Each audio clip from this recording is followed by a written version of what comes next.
Okey, hari ni kita nak tengok satu isu yang nampak macam remeh je, iaitu perjalanan lori sampah.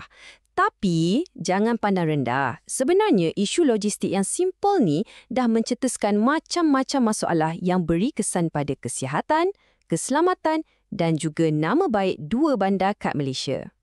So, persoalan utamanya, kenapa lori sampah kat Keluang dan Simpang Renggam ni kena travel jauh sangat semata-mata nak buang sampah? Macam tak logik kan? Jawapannya, memang agak mengejutkan. Satu trip pergi dan balik untuk buang sampah je makan masa lebih 2 jam. Cuba bayangkan, itu baru satu lori tau. Puncanya, sampah dari Keluang dan Simpang Renggam ni tak dibuang dekat-dekat situ. Sebaliknya, ia diangkut jauh ke tapak pelupusan kat daerah lain macam Kota Tinggi atau Batu Pahat. Perjalanan jauh inilah punca segala masalah yang kita akan kupas lepas ni. Okey, jom kita tengok kesan domino yang pertama. Siapa yang paling terkesan dulu? Sudah tentulah, kos yang terpaksa ditanggung oleh para pekerja kebersihan tu sendiri. Cuba bayangkan, anda kena pandu lori besar berjam-jam setiap hari. Bukan sekali-sekala tau, tapi ni rutin harian kerja. Penat tu bukan lagi satu pilihan. Ia dah jadi satu kepastian. Dan bila dah terlalu penat, apa jadi? Risiko kemalangan atas jalan raya pun meningkat secara mendadak. Dan beban ni bukan setakat penat je. Fikirkan pasal risiko keselamatan, kos minyak dan maintenance lori yang makin naik. Dan yang paling penting sekali, masa yang sepatutnya boleh digunakan untuk kutip sampah kat kawasan kita terbazir macam tu je atas jalan. Nampak tak? Inilah dia punca masalahnya. Terlalu banyak masa dihabiskan dalam perjalanan bukan untuk buat kerja yang sebenar, iaitu pastikan bandar kita bersih. Okey, daripada pekerja, sekarang kita beralih pula kepada kesan domino yang kedua, beban kepada komuniti. Macam mana isu ni boleh kacau kehidupan harian penduduk setempat? Bila lori lambat sampai sebab sangkut dalam perjalanan berjam-jam, kesannya terus kena kat kita, para penduduk. Sampah yang patutnya dah dikutip mula melimpah keluar dari tong.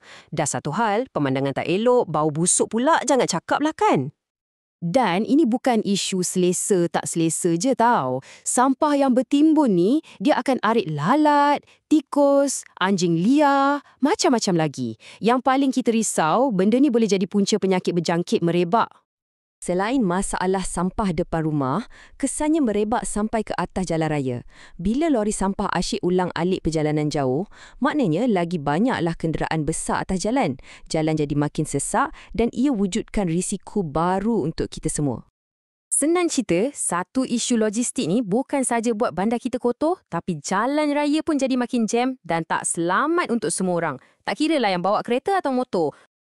Kesan domino ni tak berhenti di situ je. Ia merebak lebih jauh lagi sampai mula menjejaskan reputasi dan imej bandar tu sendiri. Kita sebagai penduduk, kita bayar cukai. Jadi, semestinya kita harapkan perkhidmatan yang cekap, betul tak? Tapi, apa yang kita dapat? Satu sistem yang membazir masa dan duit. Semuanya sebab perancangan yang tak betul. Lama-kelamaan, isu sampah tak kutip, bandar kotor ni sikit sebanyak akan merosakkan nama baik Keluang dan Simpang Renggam. Bukan je pada pandangan orang yang tinggal kat situ, tapi juga pada orang luar yang datang melawat. Malah, sumber asal yang kita rujuk ni guna perkataan yang agak keras tau untuk gambarkan situasi ni. Ia dilabelkan sebagai satu bentuk penganiayaan kepada masyarakat awam dan barisan pekerja kebersihan. Okey, kita dah nampak betapa besarnya masalah ni. Jadi, apa jalan penyelesaiannya? Mesti ada cara kan? Penyelesaian yang dicadangkan sebenarnya sangat logik dan straight to the point. Bina je satu pusat pelupusan sisa yang moden dan berteknologi tinggi kat setiap daerah. Bila dah ada yang dekat, tak payahlah lori-lori ni nak travel jauh-jauh lagi. Kisah ni sebenarnya satu peringatan yang jelas. Macam mana satu keputusan logistik yang nampak kecil boleh bagi kesan berantai yang begitu besar kepada pekerja, komuniti, sampailah ke imej sesebuah bandar.